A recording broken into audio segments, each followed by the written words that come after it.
नमस्कार, जय हिंद, वंदे मातरम। सभी का अभिनंदन है एनडीसी प्लेटफॉर्म पर। निशुल्क शिक्षा अभियान में आज 75वीं क्लास है। अब इसे कौन सी जुबली कहते हैं मुझे तो नहीं पता, लेकिन ठीक है, थंबनेल बनाने वाले जो हमारे डिज़ाइन पार्टनर है वो बहुत एक्टिव और क्रिएटिव इंसान है, बहुत अच्छी अच्छी पोस्ट बना देते हैं। खैर, ऐतिहासिक, बिल्कुल ऐतिहासिक है। 75वीं क्लास लगातार हम पहुंचे हैं और जब हम 200 का आंकड़ा भी पार करेंगे तो डबल शतक होगा उस दिन। ठीक है, ऐसा नहीं है कि केवल क्रिकेट में ही डबल शतक लगाया जाता है, हम भी लगाएंगे। खैर, भारतीय काव्य शास्त्र की अलंकार 2 आज दूसरी क्लास है। मैं आपको अलंकार नहीं बल्कि पूरा काव्य शास्त्र ही इतना बेसिक तरीके से आपको, मतलब जो सबसे इंपॉर्टेंट चीज क्या होती है कि नींव मजबूत करना, कि अब तक जो अलंकारों को लेकर जो घबराहट रहती है काव्य शास्त्र को लेकर, वो नींव मजबूत करने का काम कर रहा हूं। मैं आपको एक्सपर्ट तो अभी नहीं बना सकता। क्यों नहीं बना सकता? सब अलग अलग आईक्यू लेवल के हो, सबका पढ़ने का तरीका, कैचिंग पावर सबकी अलग अलग है। मैं जब बाद में ऑब्जेक्टिव लेकर आऊंगा तब मैं कठिन उदाहरण भी लाऊंगा और आपको थोड़ा दिमाग पे प्रेशर भी डालेंगे कि भाई ये गलत है तो गलत कैसे, सही है तो सही कैसे। तो मैं बेसिक आपको बहुत शानदार क्लियर करवा रहा हूं और नोट्स मेरे आज कंप्लीट हो चुके हैं अलंकार के। तो बस अभी फाइनल प्रूफ रीडिंग भी मैंने कर दी और करेक्शन हो गए। अलंकार के नोट्स अपलोड कर देंगे आपके जो हिंदी पॉइंट पे टेस्ट सीरीज वगैरह है उसमें। आज की क्लास आप पूरी देखोगे लास्ट तक, क्योंकि विशेष सूचना भी दूंगा मैं आपको। ठीक है, चलिए तो हम एक बार ज्यादा बीच में डिस्टर्ब नहीं करते हैं। चलिए, सबसे पहले आज 3 नंबर अलंकार है अपना, वो है श्लेष अलंकार। हमने अनुप्रास कर लिया और यमक कर लिया, आज हम पढ़ेंगे श्लेष अलंकार। आप जानते हैं कि श्लेष का शाब्दिक अर्थ क्या होता है? चिपकना। चिपकना अर्थात ये एक तरह से कठिन अलंकारों में है। कैसे है कठिन अलंकार? हाँ, ये शब्दालंकार ही चल रहे हैं। देखो, कई बार बच्चे बोलते सर आपने शब्दालंकार वगैरह नहीं करे, जरूरत क्या है उसमें?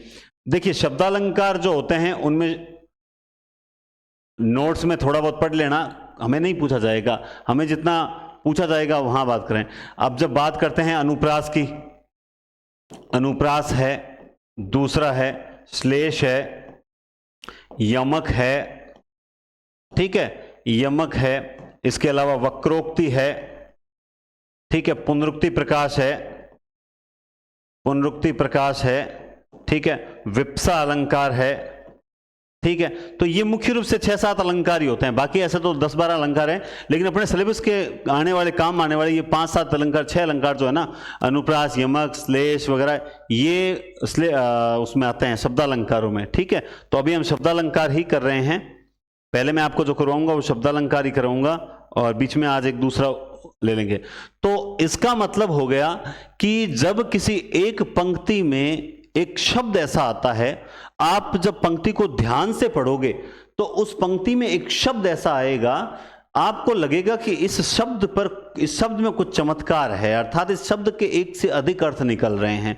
और ये सीधा सा पता नहीं चलेगा, क्योंकि आप काव्य शास्त्र में जिनकी रुचि है वो तुरंत पता लगा लेगा, लेकिन जिनकी रुचि नहीं है, जो सिर्फ कंपटीशन के लिए पढ़ रहा है, उसको उस पंक्ति को 2 से 4 बार पढ़ना पड़ेगा, है ना।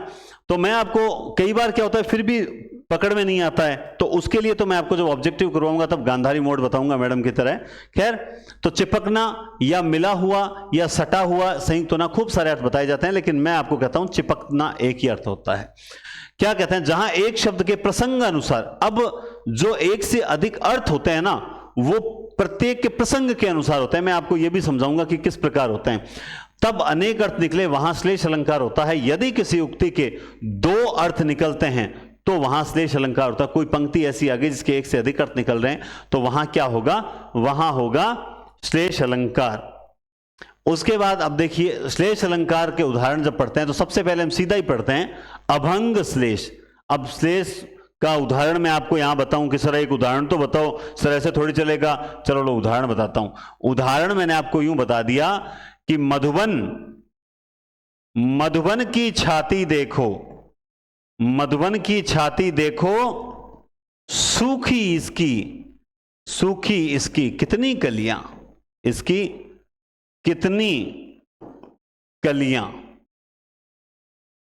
ठीक है, तो अब ये जो एक पंक्ति आई, मधुबन की छाती देखो, सूखी इसकी कितनी कलियां, यहां पर इस मधुबन के भी, इस मधुबन के और इस कलियां के 2-2 अर्थ निकल रहे हैं। एक तो फूल खिलने से, फूल खिलने से पूर्व की अवस्था में, जब वो फूल से पहले कली होती है, और दूसरी एक लड़की जो किस अवस्था में है, किशोरावस्था में है, अभी वो पूर्ण युवावस्था प्राप्त नहीं कर चुकी है। तो इस प्रकार से जब एक से अधिक अर्थ निकले एक शब्द के, एक ही शब्द के, तब वहां श्लेष अलंकार होता है। मैं एक उदाहरण और बता देता हूं आपको, जैसे मंगन को देख पट देत बार बार, एक ही उदाहरण और देख लो भाई। मैंने आपको उस दिन भी कहा था आपको 5-7 उदाहरण याद होने चाहिए, तब आप कर पाओगे। हर अलंकार के 2-4-5 उदाहरण याद रहने चाहिए। मंगन को देख पट देत बार बार। अब यहां पर जो ये पट देत आया है, इसका मतलब क्या हुआ? एक तो दरवाजा और दूसरा क्या हो गया? वस्त्र। ठीक है, तो पट का मतलब दरवाजा भी हो गया, वस्त्र हो गया। तो एक से अधिक अर्थ जब निकलेंगे वहां श्लेष अलंकार होगा। फिर जब हम आते हैं कि श्लेष अलंकार के जो है वो भेद किए जाते हैं, तब श्लेष अलंकार के 2 भेद होते हैं, एक अभंग श्लेष और एक है सभंग श्लेष। अब इसका नाम ही क्या है? अभंग। मतलब कहने का तात्पर्य कि इसमें शब्द जो होगा, शब्द को तोड़ना नहीं है। इसमें हम शब्द को तोड़ेंगे नहीं, फिर भी उसके 2 अर्थ निकलेंगे, है ना। तो शब्द को तोड़े बिना जब अर्थ निकलता है, तब वहां पे कौन सा होता है? अभंग श्लेष।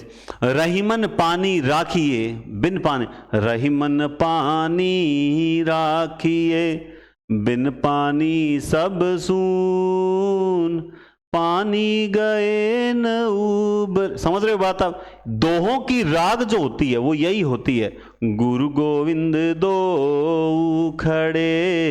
एक क्या चीज होती है छंदों में कि जो मात्राएं होती है ना, अब आपको ने दे दिया मोती मानुस चून, समझ रहे हो मेरी बात? तो यहां पे मात्राओं की हम सोचते हैं कि मात्रा बड़ी है, मोती मानुस चुन, चुन बोल दिया तो गड़बड़ हो जाएगी, सारी लय गति यति हम जो पढ़ते हैं वो सब नष्ट हो जाती है।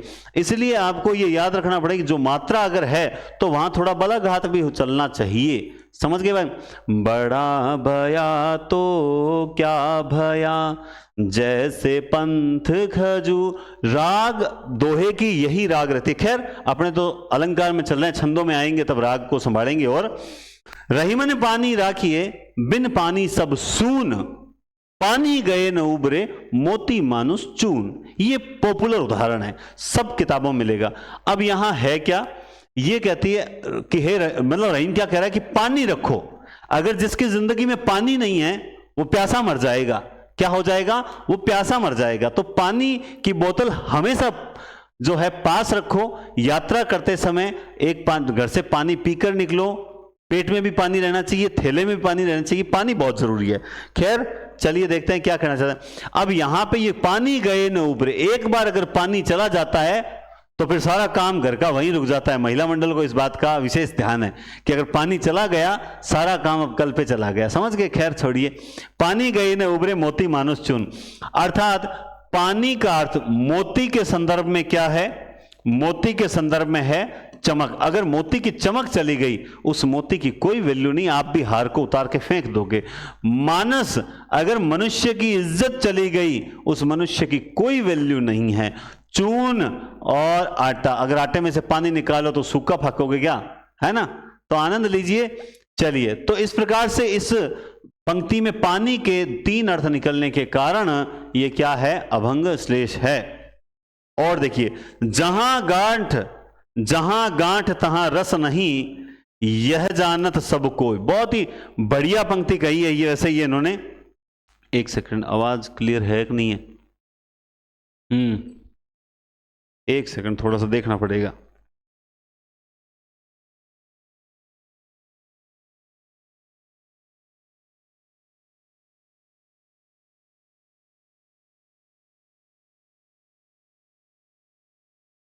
हाँ ठीक है। अब आप देखो यहां पे कि क्या कह रहा है कि जहां गांठ तहां रस नहीं, यह सब जानत कोई। ठीक है, तो ये जो अब एक तो पंक्ति किसकी है? कबीरदास जी की है ये, जहां गांठ तहां रस नहीं, यह जानत सब कोई। अब देखो अगली पंक्ति भी लिख लेते हैं अपन। मध्येतर की गांठ में, अगली पंक्ति है कि जहां गांठ तहां रस नहीं, यह सब जानत कोय, और मध्येतर की गांठ में गांठ गांठ रस होय। गांठ गांठ रस होय। देखो बहुत बढ़िया पंक्ति कही है कबीरदास जी ने, कबीरदास जी की ऐसा है। ठीक है, क्या कहते हैं यहां पर कि जीवन में जहां गांठ होगी वहां रस नहीं होगा। जैसे अब इस गांठ का अर्थ हम ईख यानी अन्य के अन्य क्या गन्ने, अन्य नहीं गन्ना, गन्ने के संदर्भ में आप जानते हैं कि गन्ना जो होता है इस प्रकार से होता है। तो जहां पे क्या होती है गांठ, तो जहां गन्ने की गांठ होती है वहां क्या नहीं होता, रस नहीं होता। ये हम देखते हैं कि और मनुष्य जीवन में भी जिन रिश्तों के मध्य गांठ होगी, अर्थात मतलब जहां गांठ होगी मतलब मनमुटाव होंगे, वहां प्रेम नहीं होगा। लेकिन अगली पंक्ति में क्या कहते हैं कि मध्येतर की गांठ में गांठ गांठ रस होए। लेकिन जब जब शादी होती है तब जो दुल्हा दुल्हन, शादी होती है जब दुल्हा दुल्हन का जो वो क्या वो गठजोड़ ही बोलते हैं क्या, वो नहीं पता है ना, तो वहां वो जो गांठ होती है, गांठ गांठ उसकी हर गांठ में रस होती है। शादी विवाह को लेकर जो बहुत सी गांठें बांधी जाती है कि कहीं कोई मोली का धागा बांधा जा रहा है, कहीं पर कुछ बांधा जा रहा है, उस हर गांठ गांठ में रस मिलते। तो बहुत बढ़िया बात कही है, जहां गांठ तहां रस नहीं, यह जब जानत कोय, मध्येतर की गांठ में गांठ गांठ रस होय। तो यहां इस गांठ में ईख की गांठ, मनुष्य अगर जीवन में अपने मित्र से, परिवार में किसी से अगर आपका मन मुटाव है तो वहां फिर आनंद नहीं है, उसके पास 2 मिनट बैठने का भी जी नहीं करेगा। और आजकल तो इतनी गांठें पड़ चुकी है कि अब गांठें उलझ चुकी है, अब तो गांठें उलझ चुकी है। क्यों? जैसे ही सिलेक्शन नहीं होता है तो सबसे पहले सिलेक्शन नहीं होता, सबसे पहले अपने जो आसपास के लोग होते हैं वही। मैंने आज कहीं पढ़ा था कि कल वो फ्रेंडशिप डे को लेकर चल रहा था। मैं बताऊं, मुझे न तो किसी ने कोई भेजा फ्रेंडशिप डे का और न शायद मैंने किसी को भेजा। बात समझ रहे हो आप कि मित्रता जो है वो शायद मेरे जीवन में अब नहीं है। तो हालांकि मैं सार्वजनिक मंच में बोल रहा हूं, इसका मतलब कोई मेरा मित्र भी देखेगा, है ना, कि सर आप मित्र बोल रहे हो। कारण बताता हूं, वो एक औपचारिक मित्र हैं, एक जो गहरा क्लोज फ्रेंड जिसे बोलते हैं, अंग्रेजी में जिसे बोलते हैं चम का मतलब होता है लंगोटिया यार, है ना। तो मैंने बहुत बढ़िया पढ़ा, हरिशंकर परसाई का पढ़ा था या किसका पढ़ा था कि मित्र वो नहीं जो आपके संकट में काम आए। ध्यान से सुनो, मुझे बात में बहुत गहराई लगी। मित्र वो नहीं जो संकट में काम आए। अक्सर सोचते हैं विपत्ति में जो काम आता है वही मित्र होता, नहीं। मित्र वो नहीं जो विपत्ति या संकट में काम आए। मित्र वो होता है जो आपके उत्कर्ष में, आपकी उत्कृष्टता देखकर या आपको जीवन में आगे बढ़ते देखकर जो प्रसन्न रहता है, खुश होता है और आपके साथ खड़ा रहता है, वो असल में मित्र है। आज उल्टा सिस्टम हो रहा है, मतलब जब आप टॉप पर जाने की और कोशिश करते हो, आगे बढ़ते हो, तो आपके मित्र को सबसे ज्यादा जलन होती है। तो वो मित्र थोड़ी होते हैं, ठीक है ना। तो वही चीज है, मैं तो आपसे यही कहता हूं कि जीवन में सिर्फ एक ही लक्ष्य रखो, आगे बढ़ो।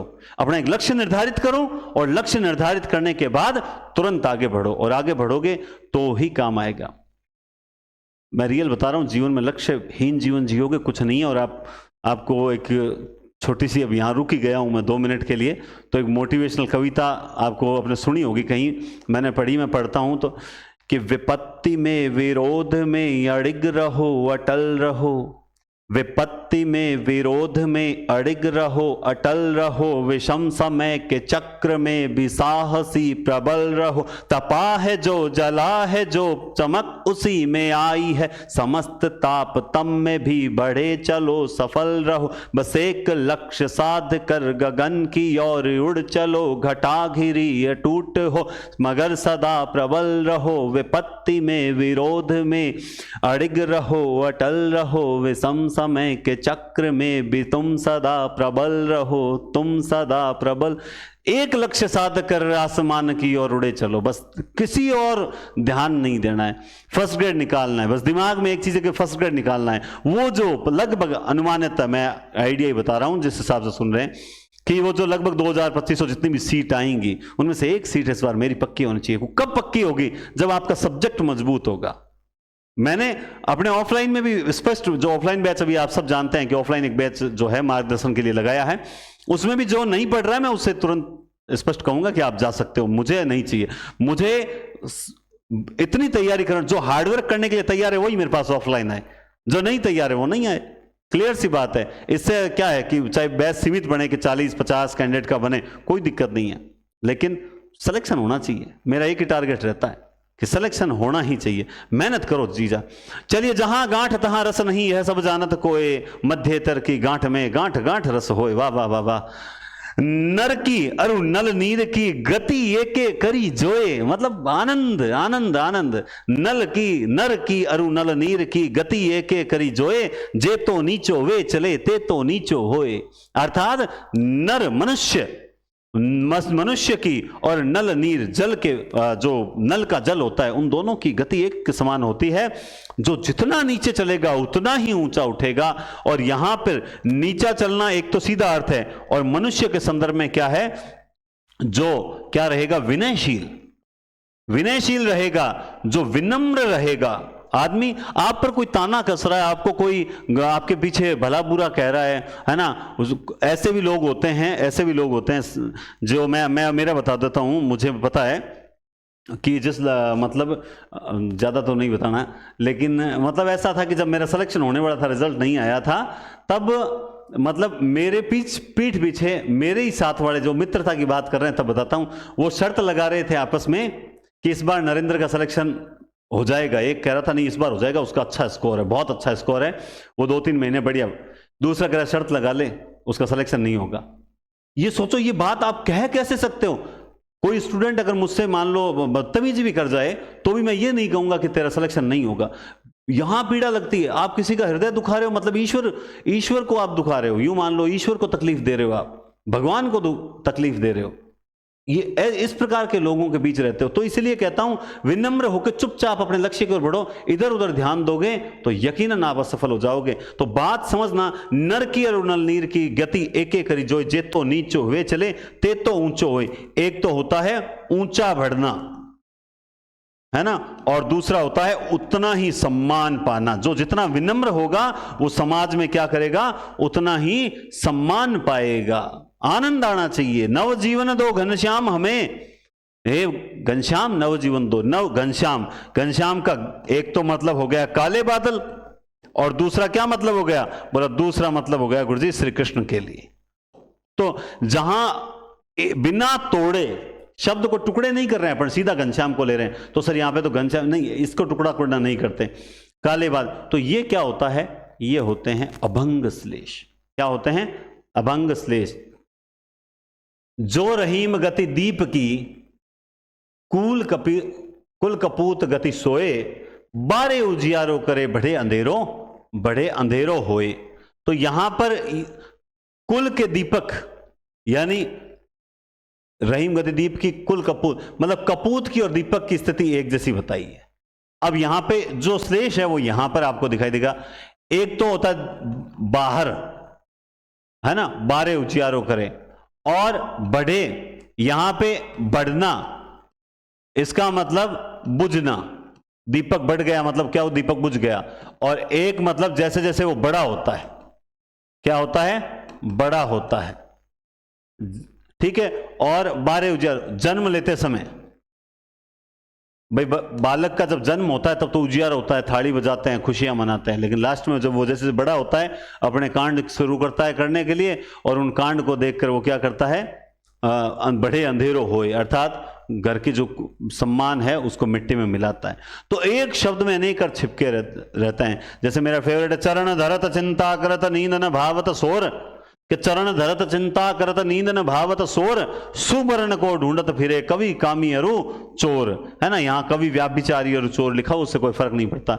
अर्थात चरण धरते हुए चिंता करते हैं, नींद न भावत शोर, है ना। मतलब जो कौन कौन, यहां पे देखो, चलो सीधा यही समझो फिर आप उलझोगे। सुवर्ण को ढूंढत फिरे कवि कामी और चोर, तो यहां पे देखो कवि, व्याभिचारी और चोर, तो तीनों के संदर्भ में सुवर्ण का अर्थ अलग अलग आया है। कवि क्या ढूंढता है, बोला सुंदर अक्षर, बोला सुंदर अक्षर। व्याभिचारी क्या ढूंढता है, सुंदर चेहरा, क्या ढूंढता है, सुंदर चेहरा। और चोर क्या ढूंढता है, स्वर्ण ढूंढता है। अब आप में से कई सोचेंगे कि सर ये हमारे उदाहरण पढ़े हुए हैं, आप कोई नए उदाहरण बताओ। नहीं, गलत बात। एक बार हम पहली बार कर रहे हैं ना, अभी काफी दिनों से काव्य शास्त्र, इन्हीं उदाहरणों को पढ़ेंगे, क्योंकि मैं इसके बीच में कुछ आपको ऐसे लॉजिक बता दूंगा जिससे आप पहचान पाओगे, इसलिए जरूरी है। ठीक है, तो ये था अभंग श्लेष। एक और उदाहरण और देखो कि मेरी भव बाधा हरो राधा नागरी सोई, जातन की झाई परे श्याम हरित दुती हुई। अब आपको पता है ये बहुत बढ़िया दो प्रसिद्ध दोहों में से एक है। यहां पर मेरी भव बाधा, मेरी सांसारिक बाधाओं को हरो हे चतुर राधिके, तो यहां पर देखिए क्या कहते हैं, जा तन की झाई परे श्याम हरिद्युति होई। इसके तीन अर्थ बताए जाते हैं।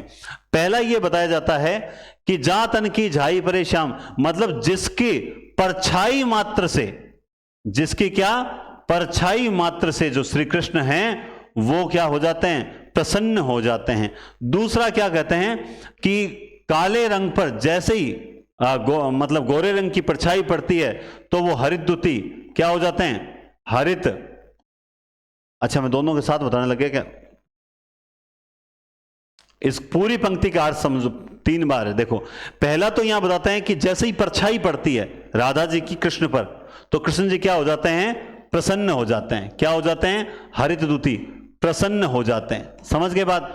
दूसरा, जब राधा का गोरे रंग, गोर वर्ण है, उसकी जब छाया कृष्ण जी पे पड़ती है तो वो काला वर्ण जो था वो किस में बदल जाता है, हरे में बदल जाता है। और यहां पे कहना यही चाहता है कि जा तन की झाई परे श्याम हरिद्युति हुई, कि जिस प्रकार यहां रंग का ज्ञान भी बताया जाता है कि बिहारी को रंग का ज्ञान था कि जिस प्रकार काले रंग पर सफेद रंग यानी गोरा रंग पड़ेगा तो उसको क्या हो जाएगा, वो हरे में कन्वर्ट हो जाएगा। लेकिन यहां इसका थोड़ा सा अंदर से अर्थ निकाला गया है कि राधा के, मतलब राधा की छवि या रूप कृष्ण जी के ध्यान में आते ही वो कैसे हो जाते हैं, हरित हो जाते हैं, अर्थात प्रसन्न हो जाते हैं। तो यहां पर 2 अर्थ मैं आपको बता रहा हूं जो कॉमन चलते हैं, तीसरे थोड़े से जो है वो पूरी पंक्ति का अर्थ लिया जाता है। तो 3 अर्थ हैं इसके टोटल। तो प्रसन्न होना, हरा होना, और झाई यानी परछाई।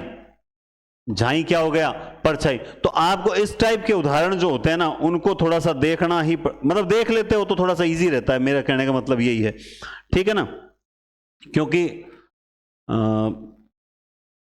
देखो झाई के अपन मान लो अगर तीनों पंक्तियों से अर्थ उठाएं तो क्या उठाएं, परछाई, या मान लो उनकी झलक मात्र से। ठीक है, और जैसे तीसरा अर्थ जो मैं बता रहा हूं, तीसरे अर्थ में ये होता है कि मैं कृष्ण जी के, मतलब कृष्ण जी को जब राधा का ध्यान मात्र आता है, मतलब वो उनके हृदय में आती है, हृदय में आती है, तो वहां पे हम क्या ले लेंगे, ध्यान। तो इसके 3 अर्थ जो निकलते हैं ना वो इस प्रकार निकलते हैं, परछाई, ध्यान, झलक और ध्यान।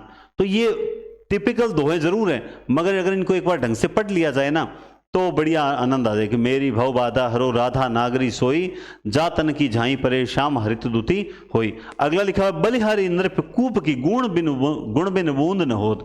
तो यहां पे इस गुण का अर्थ जो है वो रस्सी भी है और यहां पे इसका अर्थ गुण भी है, अर्थात राजा के गुण के बिना इज्जत नहीं होती। और कुएं में आप यूं माने कि रस्सी के बिना कुएं का जल नहीं निकाला जाता है ना।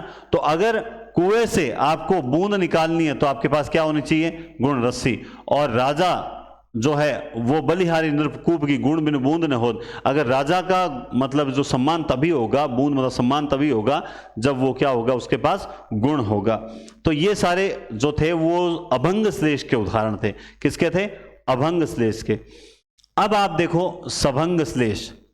सभंग श्लेष है शब्दों को तोड़कर अर्थ स्पष्ट किया जाता है। अब इसमें हमें शब्द तोड़ेंगे तब अर्थ निकलेंगे, तो इसमें ये ज्यादा सरल है, अभंग से ज्यादा ये सरल है। कैसे, अजो तरियो ना ही रहो श्रुति सेवक एक अंग, नाक बास की बेसरी जो मुक्तन के संग।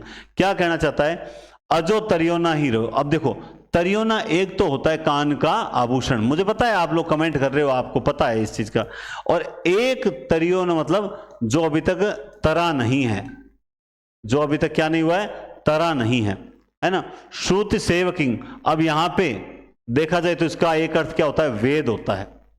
लेकिन मेन ये है तरियोना और एक इसको तोड़ना पड़ेगा, तरियो प्लस ना। तो इसमें टुकड़े करने से जब अर्थ निकलेगा तब आप समझोगे कि हां इसमें जो है सबंग श्लेष है। ठीक है, नाक बास की बेसरी लहो बसी मुक्तन के संग। अब इसमें मतलब देखा जाए दोनों अलंकार एक साथ हो जाते हैं।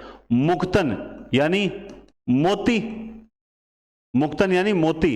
किससे कह रहा है, अब नाक का अर्थ एक तो नाक है ही, दूसरा इसका अर्थ क्या है, स्वर्ग है। क्या है, स्वर्ग है। तो इसमें अभंग और सबंग दोनों है, लेकिन अपने को यहां फोकस करना तरियोना। तरियोना एक कान का आभूषण है, और तरियो प्लस ना, ये क्या हो जाएगा, अभी तक तरा नहीं, मतलब तू इतने लंबे समय से वेदों को बखान कर रहा है, वेदों को सुन रहा है, फिर भी तू अभी तक इस संसार से मुक्ति नहीं पाया है ना।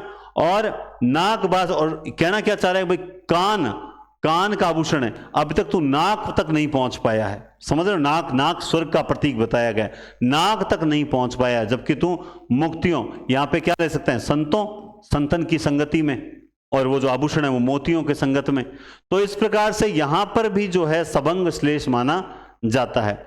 अब जैसे ये सरल उदाहरण है थोड़ा सा, चिरजीवो जोरी जुरे क्यों न सने गंभीर को घटी है वृष भानुजा वे हलदर के पीर। तो वृष भानु, तो इसमें आपको पता है वृष भानु, ठीक है, वृष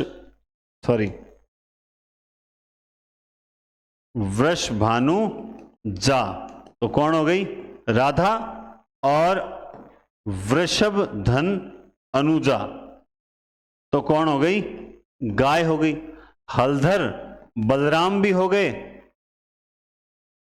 और हलधर जो है बैल भी हो गए। तो कहने का मतलब आप समझ गए होंगे, यहां पर देखो हमें टुकड़े करने पड़े, जब तोड़ने के बाद अर्थ निकलेगा तब वहां पर सबंग श्लेष होगा। संतत सुरानिक हित जही बहुरी सक्र सम विनु, सुरानिक, अब जो सुरानिक शब्द है यहां पर श्लेष है, अर्थात सुरा धन नीक, तो सुरा धन नीक मतलब हो गया अच्छी शराब, क्या हो गया, अच्छी शराब, समझ गए बात आप। और दूसरा इसका टुकड़ा कैसे किया, सुर धन अनिक, यानी देवताओं की सेना, देवताओं की सेना। तो संतत सुरानिक हित जही बहुरी सक्र सम विन वहु तेही, धन्य मैं पिता, अच्छा ये अगली पंक्ति आ गई, तो यहां तक ये है। अब यहां पे सम आया है, इसका मतलब 100% यहां उपमा अलंकार भी है, एक पंक्ति में एक से अधिक अलंकार भी हो सकते हैं, कोई अतिशयोक्ति नहीं। धन्य मैं पिता निरर्थक सा, अब देखो निरर्थक का मतलब तो होता है बेकार, बेकार, लेकिन एक इसका मतलब होता है निर्धन अर्थ, निर्धन अर्थ मतलब धनहीन, क्या मतलब होता है, धनहीन। तो जब किसी शब्द के टुकड़े करने पर, ये देखो टफ अलंकार है, इसमें कोई दो राय नहीं, टुकड़े करने पर अनेक अर्थ निकले तब वहां पर सबंग श्लेष माना जाता है, ठीक है। अब आते हैं हम, बस आपने सोच लिया कि अभंग श्लेष क्या होता है और सबंग श्लेष क्या होता है, आपको कोशिश ये करनी है जितने मेरे उदाहरण लिखे हैं याद रहने चाहिए, फिर जब मैं इसके ऑब्जेक्टिव करवाऊंगा तब मैं आपको और ज्यादा कुछ चीजें बताऊंगा। उपमा अलंकार, उपमा अलंकार में मैं आपको इतना ही कहता हूं, ये होता है तुलना वाला, क्या होता है, तुलना की जाती है, ठीक है। तुलना किस किस के बीच होती है, तुलना होती है एक तो उपमेय और दूसरा उपमान के बीच तुलना होती है। उपमेय जो होता है मतलब उपमेय होता है, वो कहता है जिसकी तुलना की जा रही है, और उपमान क्या होता है, जिससे तुलना की जा रही है, क्या होता है, जिससे तुलना की जा रही है, जिसकी तुलना की जा रही है, जिससे तुलना की जा रही है, ठीक है। अब यहां पर क्या होता है, और वो तुलना किस आधार पर होती है, बोला सर समानता के आधार पर होती है। जैसे मुख चंद्रमा के समान सुंदर है, ये बहुत बढ़िया लाइन लिखी है, मुख चंद्रमा के समान सुंदर है ना। अब देखो मैं तुलना किसकी कर रहा हूं इसमें, तो मुख, इसमें क्या हो गया, उपमेय, किससे कर रहा हूं, बोला चंद्रमा, ये लो साहब ये क्या हो गया, उपमान। दोनों में समानता क्या है, ये इसकी समानता है, दोनों ही क्या है, सुंदर हैं। और इसमें वाचक शब्द क्या है, ये इसमें क्या है, वाचक शब्द है, ये क्या है, वाचक शब्द है, बात समझ आई। तो ये होते हैं, इसके चार अंग माने गए हैं, उपमा अलंकार के अंग कितने हैं, चार, एक उपमेय, खैर ये यहां लिख दिया एक, ये दो, तीसरा होता है वाचक शब्द। वाचक शब्द कौन कौन से होते हैं, सा से सी सम समान सरिस ज्यों त्यों सम, ये सारे वाचक। और एक होता है समान धर्म, जिसमें ये चारों अंग मौजूद होंगे वो पूर्णोपमा का अलंकार होगा। कौन सा होगा, पूर्णोपमा, यानी उसमें उपमा पूर्ण रूप से है, यानी उपमा के चारों अंग विद्यमान है। तो इसी आधार पर हम आगे बढ़ेंगे। तो ये चार अंग माने गए हैं, उपमेय जिसकी उपमा दी जाए, उपमान जिससे उपमा दी जाए, समान धर्म उपमेय उपमान में पाए जाने वाला उभयनिष्ठ गुण जिसे साधारण धर्म कहते हैं, वाचक शब्द वह शब्द जिसके द्वारा उपमेय और उपमान में समानता स्थापित की जाए। और कौन कौन से होते हैं, सम सा सरिस से सो सी इव तुल, लौ, समान, ठीक है, अरु, जिमी, ज्यों, जैसे, ये कुछ ऐसे शब्द हैं। अगर आपको किसी पंक्ति में दिखाई देते हैं तो आप 101% इसमें क्या कर सकते हो, उपमा अलंकार करते हो। और मैं आपको एक चीज और भी बता सकता हूं, और वो चीज आपको मैं ये बता सकता हूं कि इस वाचक शब्दों की एक खास बात है, ये हमेशा उपमान के जस्ट बाद में वाचक शब्द ही आते हैं।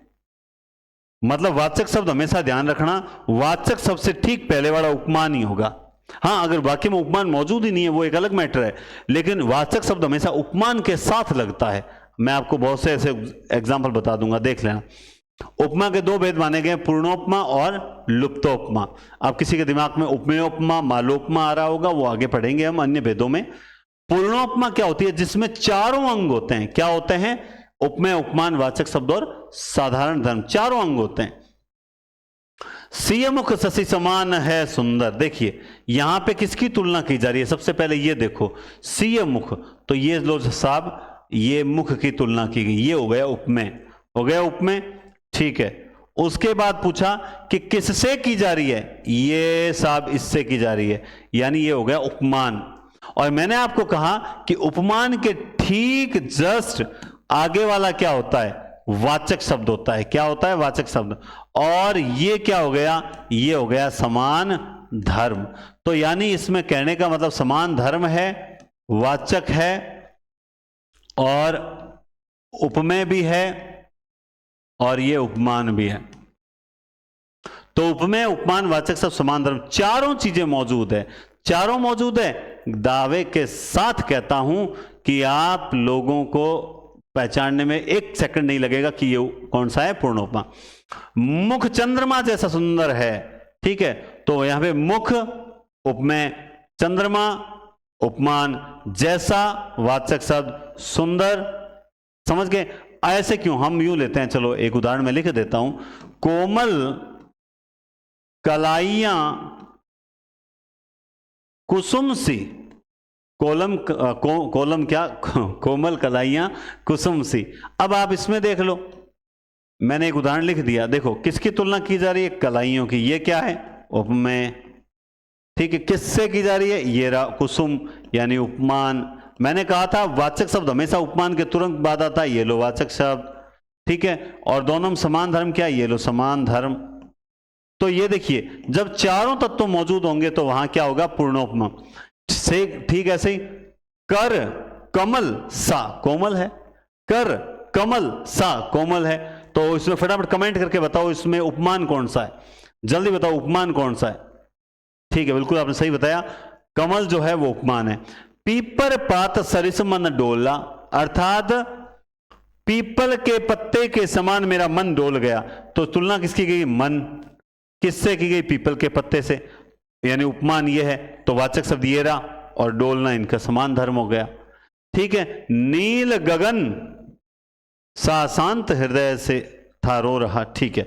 किसकी तुलना की गई? देखो सा लग गया ना जिसके साथ, ये तो उपमान है, पहले ही देख लो। वाचक शब्द से पहले वाला उपमान होता है हमेशा, ठीक है। अच्छा, शांत हृदय था रो रहा, है ना, नील गगन सा शांत हृदय, ये क्या हो गया? उपमेय। ये उपमेय नील गगन के समान, ये क्या है? समान धर्म। ये लो, ये क्या हो गया? बस ये हो गया पूर्णोपमा अलंकार।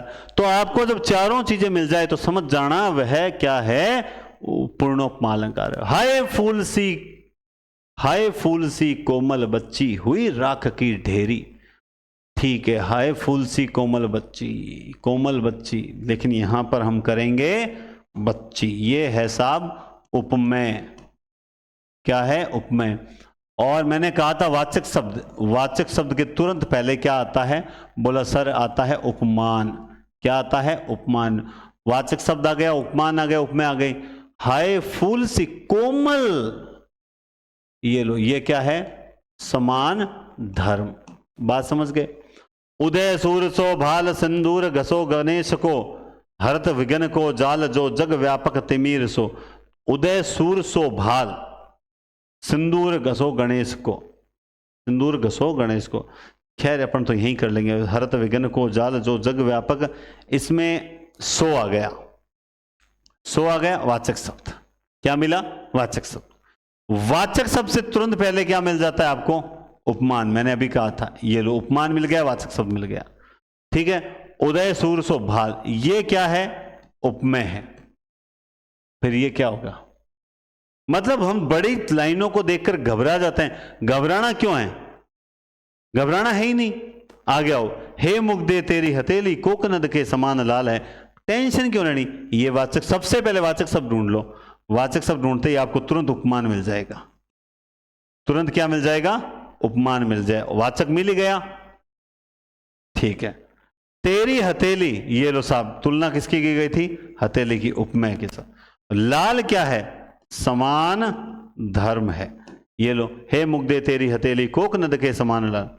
आगे मेरा पहेली सा जीवन व्यस्त है। ठीक है। सा को ढूंढो। ये लो, ये मिल गया वाचक शब्द। वाचक मिल गया। ये पहेली। पहेली मैंने कहा था वाचक शब्द जहां आ जाए उससे ठीक पहले उपमान होता है। किसकी तुलना की? उपमेय, जीवन की। व्यस्त क्या है? समान धर्म है।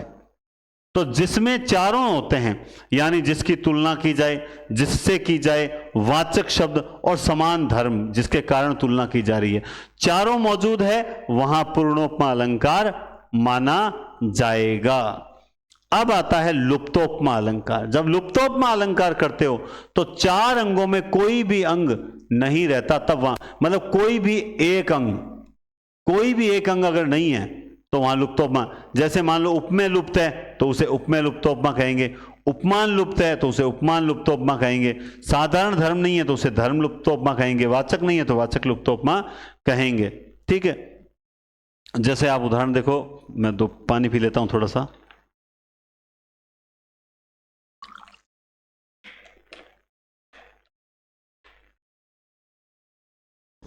ठीक है। कहो कौन दमयंती सी, कहो कौन तुम दमयंती सी तरु के नीचे सोई। अब आपको एक एक चीज ध्यान में रखनी पड़ेगी, वरना गड़बड़ हो जाएगी। कहो कौन तुम दमयंती सी तरु के नीचे सोई। अब बताओ, देखें लुप्तोपमा का पहला ही उदाहरण है कि कहो कौन तुम दमयंती सी तरु के नीचे सोई। सबसे पहले आपको ऐसे लुप्तोपमा अलंकार, टफ कठिन है थोड़ा सा, लेकिन तरीका मैं बता दूंगा। तरीका क्या है? देखो, आप इसमें वाचक शब्द ढूंढो। आपको मिल गया वाचक शब्द। ठीक है, तो मिल गया वाचक शब्द। कहो कौन तुम दमयंती सी तम तरु के नीचे सोई। वाचक शब्द जहां होता है उसके ठीक पहले क्या होता है? उपमान। कहो कौन हो दमयंती सी तुम तरु के नीचे सोई, हाय तुम्हें भी छोड़ गया क्या कोई अली निष्ठुर सा, इस प्रकार से कुछ है। खैर छोड़ो। तरु के नीचे सोना, ये क्या है? समान धर्म है। ठीक है। अब आप वाचक शब्द इसमें क्या लेकर आओगे? बस मेन चीज यही है ना? अली नल निष्ठुर सा कोई, ये है पंक्ति। नल निष्ठुर। कहो कौन हो दमयंती सी तुम तरु के नीचे सोई, हाय तुम्हें भी छोड़ गया क्या नल अली नल निष्ठुर सा कोई। ये पल्लव, जो पंथ की रचना है, पल्लव वहां से लिया गया है। ठीक है ना? अब देखो इसमें ये उदाहरण, इसमें चारों ही आ रहे हैं। ये तो लुप्तोपमा का तो नहीं लग रहा है, क्योंकि यहां पे अच्छा तुम आ गया, ये नहीं आएगा, ये नहीं आएगा। कहो कौन हो दमयंती सी तरु के नीचे सोई। ठीक है। हाय तुम्हें भी छोड़ गया क्या अली नल निष्ठुर सा कोई। तो यहां पर तो हिसाब से देखा जाए तो चारों के चारों मौजूद हैं। कैसे कि यहां पे जैसे तुम्हें या तुम अगर आया हुआ है तब तो इसमें चारों अंग मौजूद हैं, और चारों अंग मौजूद हैं। लेकिन खैर तुम पता नहीं है वो तुम कौन है, ये किसके लिए आया है, किसकी तुलना की जा रही है, तुम कौन है। तो कहने का मतलब यहां पे उपमेय गायब होगा, क्योंकि ये बात कही जा रही है छाया को। जो पल्लव की पंथ रचना है उसमें छाया के, तो यहां पे छाया उपमेय मौजूद नहीं है। एक मतलब आइडिया है कि तुम सो रही हो, लेकिन यहाँ छाया शब्द ही नहीं आया। ये पंक्ति है छाया के लिए, छाया की तुलना की गई है दमयंती से। समझ गए बात अब? इसलिए यहां पर जो है लुप्तोपमा अलंकार और उपमेय लुप्तोपमा ही माना जाएगा। अब जैसे ये देखो मुख चंद्रमा जैसा है, तो इसमें हमें ये पता चल गया कि चंद्रमा जैसा, ये वाचक है। क्या है? वाचक। वाचक हमेशा उपमान के साथ आता है, मैंने आपको पहले ही बता दिया। ये क्या हो गया? उपमेय। तो इसमें क्या है? समान धर्म नहीं है। मतलब क्या है? चंद्रमा जैसा सुंदर है, गोरा है, लाल है, धोड़ा है, क्या है? समझ गए बात आप? तो ये समान धर्म मौजूद नहीं है। तो जब समान धर्म मौजूद नहीं है तो इसमें समान धर्म लुप्त, मतलब धर्म लुप्तोपमा हो गई। ऐसे ही देखो, कुलिस कठोर सुनत कटुवानी बिलखत बिलखत लखन सीय सबरानी। अब इस पंक्ति में क्या करना है? आपको ये देखना है कि कौन सा नहीं है। सबसे पहले आप क्या ढूंढो? हमेशा वाचक शब्द ढूंढो। आपको इसमें वाचक ही नहीं मिलेगा। आप देख लो, कुलिस कठोर सुनत कटुवानी विलखत लखन सीय सबरानी। अब यहां पर सबसे पहले आपको वाचक शब्द नहीं मिल रहा, तो आपको देखने की जरूरत ही नहीं पड़ी। आप तुरंत बता सकते हो कि ये वाचक लुप्तोपमा है। क्या है? वाचक लुप्तोपमा, क्योंकि वाचक शब्द ही नहीं। अगर आता तो वाचक कहां आता? कुलिस कठोर सुनत कटुवाणी। तो देखिए, वाणी तो हो जाता उपमेय। वाणी किसके समान है? मतलब कठोर, ये समान धर्म है, मतलब कठोर है, ये समान धर्म है, कटु। और कुलिस, मतलब यूं होना चाहिए, कुलिस कठोर सी कटु सुनत कटुवाणी। तो मतलब कठोर कुल्हाड़े के समान यहां आना चाहिए था वाचक, लेकिन नहीं आया, तो यहां पे वाचक लुप्तोपमा है। जैसे अगले में देखो, कोट कुलिस सम वचन तुम्हारा। सम मिल गया, मतलब वाचक मौजूद है। कुलिस यानी उपमान मौजूद है, ठीक है। वचन यानी उपमेय मौजूद है, लेकिन इस बार कठोर शब्द नहीं आया। जैसे कुलिस कठोर है, कठोर नहीं है। यानी ये कैसी लुप्तोपमा है? ये धर्म लुप्तोपमा है। ये कैसी है? धर्म लुप्तोपमा है। कोटि कुलिस सम वचन तुम्हारा। उपमान मौजूद है, वाचक मौजूद है, उपमेय मौजूद है, लेकिन समान धर्म दोनों का नहीं आया। तो ये क्या मौजूद है? वाचक शब्द, ठीक है। नंदन जैसा नहीं और उपवन है कोई। नंदन, ये रहा वाचक, ये लो साहब वाचक मिल गया, और ये मिल गया। वाचक मिलते ही आपको उपमान मिल जाता है, ठीक है। नहीं है और उपवन है कोई, ये लो उपमेय, ठीक है। यहां पर भी समान धर्म मौजूद नहीं है, यहां पर भी समान धर्म मौजूद नहीं। रति रमणीय मूर्ति राधा की, सबसे पहले क्या ढूंढना है? आपने तुरंत ढूंढ लिया, आपको पता लग गया इसमें वाचक नहीं है। ये क्या है? इसमें वाचक नहीं है, ठीक है। जैसे रति रमणीय मूर्ति, है ना, रति।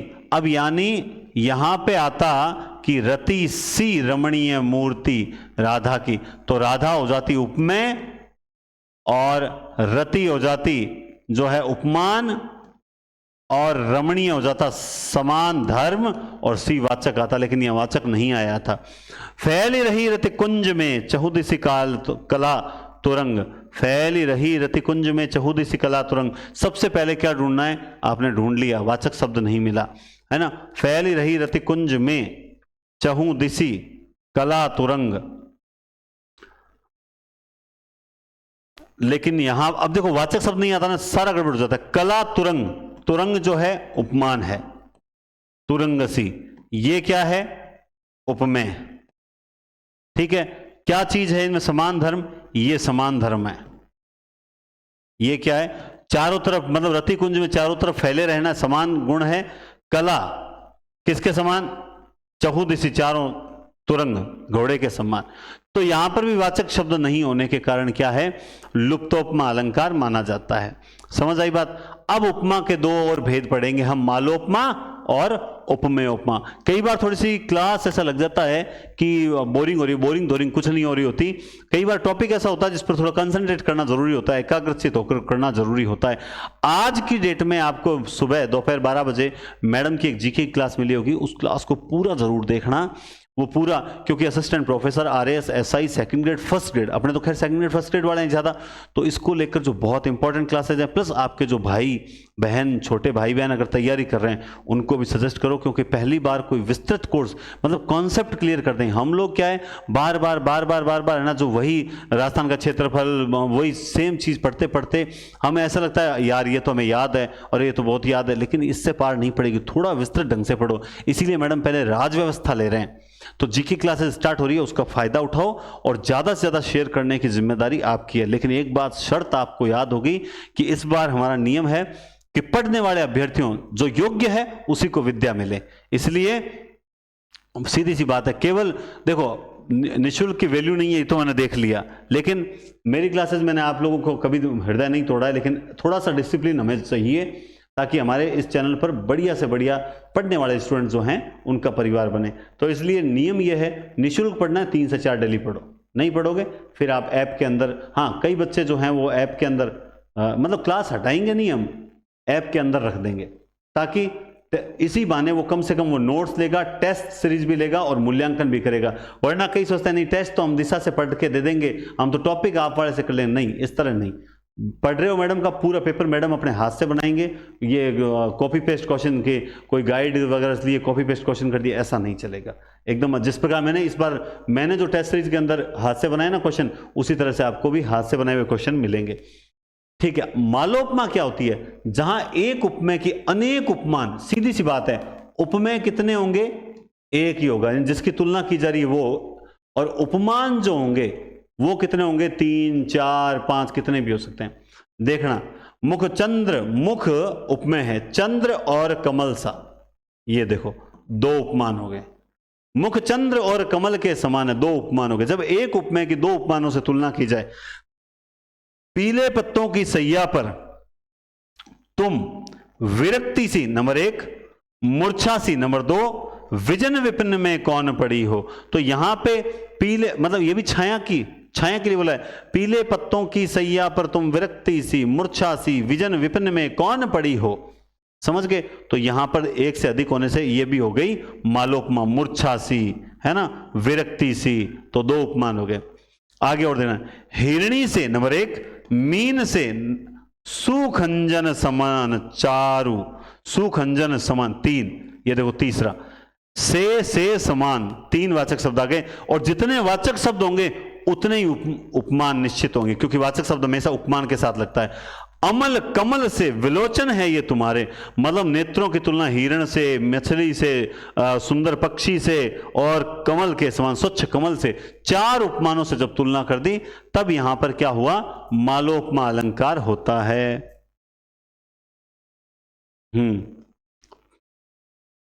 यह विचार की पुतलिका सी 1, विषम जगत की प्रतिछाया सी 2, विश्व चित्र सी 3, सरित लहर सी 4, जीवन सी 5, छल सी 6, माया सी 7। ये लो 7 उपमान है। मैंने क्या कहा, जितने वाचक शब्द हैं उतने उपमान है। बहुत इजी होता है मालोपमा, एक उपमेय की अनेक उपमानों से तुलना की जाती है ना। कहो कौन हो दमयंती सी 1, तुम तरु के नीचे सोई, पीले पत्तों की सैया पर तुम विरक्ति सी, मूर्छा सी, देखो अब की बार साथ में आ गए सारे, विजन विपिन में कौन पड़ी हो, विरह मलिन दुख विदुरा सी, ध्यान से, पछतावे की परछाई सी, तुम परछाई हो कौन, तो 3-4 उपमान हो जाते हैं। इसलिए उस जगह इस उदाहरण में दिक्कत आई थी कि भाई तुम को हमने नहीं माना, उपमेय लुप्तोपमा माना, ठीक है, ये अलग भेद है मालोपमा, ठीक है। तो वहां हमने तुमको माना नहीं कि भाई तुम कौन, क्लियर पता नहीं चल रहा था तुम किसकी तुलना की जा रही है, इसलिए तो। लेकिन मुख्य रूप से यहां क्या होता है, मालोपमा अलंकार होता है। मेरी एक मां थी, ये उपमेय है, मां क्या है, उपमेय है, ठीक है। मस्जिद की तरह बूढ़ी, मस्जिद की तरह बूढ़ी, उपमान क्या है, मस्जिद। आम की तरह पकी, ये फिर उपमान, ठीक है। दया की तरह उदार, ये फिर क्या है, उपमान। दुआ की तरह उपमान, प्रकृति की तरह करुणामयी, तो क्या हो गया, उपमान। खुदा की तरह प्यासी, उपमान। कुरान पाक की तरह।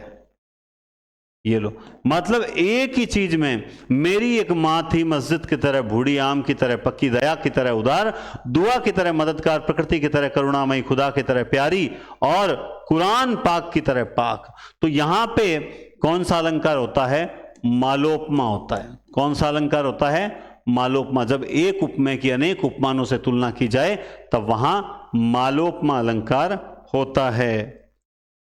दावा द्रुम दंड पर, चिता मृग झुंड पर, भूषण वितुंड पर, जैसे मृग राज है, तेज तम अंश पर, काना जिमी कंस पर, त्यों मलेच बंश पर, सेज शिव शेर शिव राज है। समझ गए बात आप? कि दावा द्रुम दंड पर, चिता मृग झुंड पर, भूषण वितुंड पर, जैसे मृग राज है, तेज तम अंश पर, काना जिमी कंस पर, त्यों मलेच बंश पर, शेर शिवराज है। दावा द्रुम दंड पर, है ना, ठीक है, चीता मृग के झुंड पर जिस प्रकार से आक्रमण करता है, मतलब किस चीजों पर? जैसे द्रुम दंड पर दावा, मतलब दावानल, सूर्य का प्रकोप रहता है। हिरणों के झुंड पर चीते का प्रकोप रहता है। भूषण वितुंड पर जैसे मृगराज है, तेज तम अंश पर, है ना, मतलब जो प्रकाश है वो अंधेरे पर जो है अपना क्या करता है? वर्चस्व स्थापित रखता है और उसमें घबराहट रखता है। मतलब प्रकाश करने से अंधेरा गायब हो जाता है, चीते करने से जो है हिरणों का झुंड गायब हो जाता है, और आग से द्रुमदल जो है एकदम सिकुड़ जाते हैं। काना जिमी कंस कर, जिस प्रकार कृष्ण का कंस पर खौफ है, उसी प्रकार मल्लेच्छ वंश जो मुगलों पर जो है शेर विराजे, मतलब शिवाजी का खौफ था। किसका खौफ था? शिवाजी का खौफ था। तो ये बड़ी अच्छी उदाहरण यहां पर भी, यानी कुल मिला के जो शिवाजी की तुलना चीते से कर दी, दावा से कर दी, तेज से कर दी, और कहना से कर दी। समझ गए बात? तो एक शिवाजी की तुलना इतने जनों से कर देने के कारण यहां क्या है? मालोपमा है। इससे ज्यादा उदाहरण मैं आपको क्या बताऊंगा भाई? ठीक है, अब आता है उपमेयोपमा। क्या आता है? उपमेयोपमा। उपमेयोपमा अलंकार क्या होता है? देखो, इसमें क्या होता है, पहले तो उपमेय की तुलना उपमान से करेंगे, फिर उपमान को एक दूसरे से उपमा और दे दी जाएगी। मतलब पहले उपमेय की तुलना उपमान से, फिर वापस उपमान की तुलना उपमेय से। देखो, तोमुख सोहत है शशि, मतलब तुम्हारा मुख जो है वो शशि के समान है, तो तुलना कर दी हमने।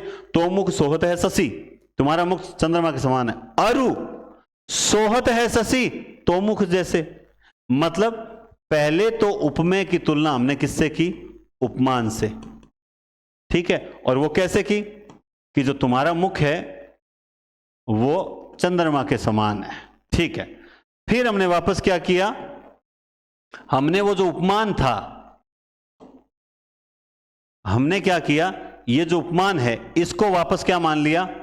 उपमेय माना, और फिर वापस जो ये था मुख, यानी वापस हमने क्या कह दिया? और चंद्र तुम्हारे मुख के समान। यानी अब क्लियर क्या कर, दोनों की तुलना एक दूसरे से कर देना, यह सार है। उपमेय की उपमान से, उपमान की उपमेय से, दोनों की तुलना एक दूसरे। तो मुख सोहत है शशि सो, और शशि सोहत तो मुख जैसो। तुम्हारा मुख शशि के समान है और चंद्रमा तुम्हारे मुख के समान। कमल से नैन, नेत्र कैसे हैं? कमल से। और नैन से कमल है, तुम्हारे आंखें कमल, मतलब तू बीरे जड़ो और वो थारे जड़ो। जब कई बार मम्मी डांटती है ना लड़कों को स्पेशल रूप से कि घूमने जाते हैं, क्रिकेट खेलने जाते हैं, है ना, तो अगर मैं उसके साथ गया कि हाँ तुम दोनों एक ही डोल रहा, सुने मारवाड़ी में कि तुम दोनों एक ही डोल के हो, ये जो बोला जाता है एक डोल के हो, मतलब तू उसके जैसा वो तेरे जैसा, तो वो होता है उपमेय उपमा। अब की बार जब कभी कहे महाराज कि तुम दोनों एक ही जैसे हो, अर्थात एक ही डोल रहा, मतलब उपमेय उपमा अलंकार। वे तुम सम तुम उन सम, स्वामी थे बार जड़ा बैठारे जड़ा। समझ गए? मतलब कई बार जब रिश्ते होते हैं, सगा संबंधी होते हैं, तो कई बार हम अब की दोनों सगा एक जैसा ही टकरे है, बोबिर जड़ो, बोबिर माथे बांधे जड़ो, बोबिर माथे बांधे जड़ो, बोला ना मारवाड़ी में, है ना, तो दोनों सगा एक जैसा ही है ना। औदपुरी अमरावती सी, अमरावती औदपुरी सी विराजे। अवधपुरी अमरावती के समान है, अमरावती अवधपुरी के समान है। तो ये जो उदाहरण होते हैं, ये सारे उदाहरण किस चीज के होते हैं? ये सारे उदाहरण होते हैं उपमेय उपमा के। किसके होते हैं? उपमेय उपमा के। बहुत इजी है। और इसी के साथ अपनी जो क्लास है वो समाप्त होती है। यहां पर वो जो एक आपको टेलीग्राम पे मैंने डाला था कि आपको कुछ बेस्ट मिलेगा, मैं ऑफर रेट कम करके बिल्कुल नहीं देता, क्योंकि इससे मेरे जो पूर्व के अभ्यर्थी जिन्होंने मेरे विश्वास पे ली है उसके साथ धोखा करूं, मैं ऐसा नहीं करूंगा। ठीक है, मुझे लाभ कमाना नहीं है, लेकिन मेरा रूल्स देख लीजिए। मैं आपसे कह रहा हूं कि देखो, सेकंड ग्रेड और स्कूल व्याख्याता दोनों भर्तियां आने वाली है, आप अच्छे से जानते हैं। प्लस दिसंबर में नेट आने वाली है, ठीक है, और असिस्टेंट प्रोफेसर का फॉर्म भरा हुआ है।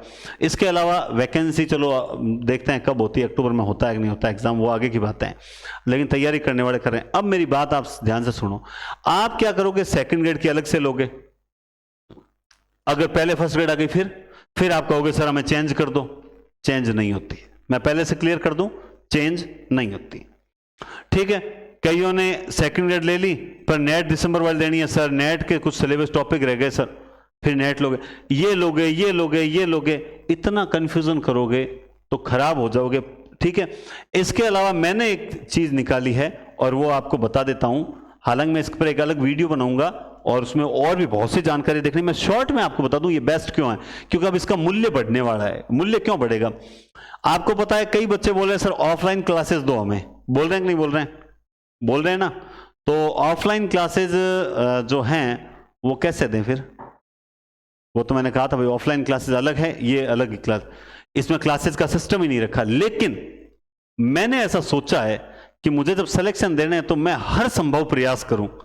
तो मेरा ये है कि जैसे ही ऑफलाइन में जैसे आदिकाल पूरा हो गया तो मैंने हमारे स्टूडेंट्स के लिए जो है, मतलब जैसे ही साहित्य कंप्लीट होने के बाद संडे टू संडे कुछ विस्तृत क्लासेस रखेंगे हम ऑफलाइन बैच में।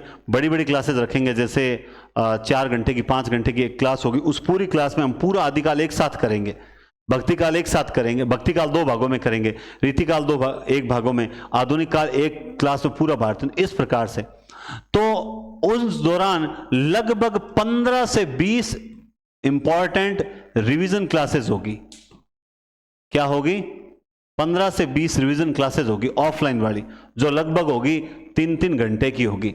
यानी एक तरह से देखा जाए तो 60 क्लास हो जाती है। अगर 1-1 घंटे की बात करें तो वैसे 60 क्लास हो जाती है, क्योंकि 15-20 कहते हैं ना तो स्टूडेंट सोचते हैं 15-20 कितनी होती है। ये मत सोचो, ये सोचो कि वो 15-20 हो सकता है 3-3 4-4 घंटे की हो। अगर वो 4 घंटे की एक क्लास होती है सपोज दैट, तो कितने हो जाते हैं? 20 चौक 80 घंटे की क्लास हो जाती है, समझ रहे हो? तो कुछ 15-20 क्लासेस हो सकता है वो 2-2 घंटे की हो, वो आप पे डिपेंड नहीं, वो मेरे पे डिपेंड है। 15 से 20 क्लासेस मैं इसमें और अपलोड भी करूंगा। वो ऑफलाइन वाली सिर्फ इसी में अपलोड होगी, इनमें अपलोड नहीं होगी। अब कई बोलेंगे सर हमने पहले ले लिया। मैंने आज से नहीं, मैंने 3 महीने से मैं कह रहा हूं कि ये काम की रहेगी, ये काम की रहेगी, ये काम की रहेगी। ये बात मैंने बहुत अच्छे तरीके से बोल लिया। ठीक है, और जिन्होंने ले लिया है वो एक बार शांति रखें, उनके लिए कुछ और सोचेंगे। ठीक है, आप मुझे पर्सनल मैसेज भी मत करना, मैं आपसे पहले क्लियर कर रहा हूं कि उनके लिए कुछ और सोचेंगे। फिलहाल जो नए लेने वाले हैं उनको मैं ये कहूंगा ये ले लें, क्योंकि इसका मूल्य जो है वो अब लगभग 400 रुपये और बढ़ जाएगा, क्योंकि जैसे इसमें 80 घंटे की क्लासेस और मिलेंगी तो इसका मूल्य बढ़े। इससे पहले आप अब अगर पर खरीदते हो तो यही खरीदें, पूरे नोट्स मिलेंगे और टेस्ट की संख्या भी जो है वो 100+ जाएगी। इनमें 50-50 टेस्ट है, जबकि इसमें 100 टेस्ट हैं, और टेस्ट का शेड्यूल अपडेट कर दिया, उसके अकॉर्डिंग वो टेस्ट चलेगा। अगला टेस्ट जो है वो 10 तारीख के आसपास है, आज अभी तक 7 ही हुई है, तो वो टेस्ट के लिए भी बार बार ना बोलें। ठीक है, ये सारी टेस्ट हिंदी पॉइंट पर मिलेगी और बहुत जल्द ये टेस्ट सीरीज लॉन्च होने वाली है, जिसको अभी तक छोटा सा दिखाई दे रहा है आपको, संपूर्ण राजस्थान जीके की, जो मैडम का जो है ना पूरा कोर्स वगैरह इसी में मिलेगा। ठीक है, 3 से 4 निःशुल्क, उसके बाद इसमें, तो इसको लेकर पूरी जानकारी डिटेल वगैरह मिलती रहेगी बीच बीच में। लेकिन ध्यान रखें इन सब में ये बेस्ट है, मैं आपसे कह रहा हूं। इसमें second grade clear, net clear, ये नेट स्कूल व्याख्याता भी क्लियर, प्लस जो EMRS का फॉर्म भर रखा है वो भी इसमें साहित्य काव्य शास्त्र वगैरह आ जाएगा। तो ये बेस्ट है, इसको लेकर पढ़ें। ठीक है, कल क्लास देने का प्रयास करेंगे। अभी कंटिन्यूटी बस पकड़ने ही वाला है, मैं खुद भी कंटिन्यूटी जो है वो बरकरार करने वाला हूं, बहुत जल्द कर दूंगा। ठीक है, बहुत बहुत धन्यवाद, टेक केयर, शुभ दिन।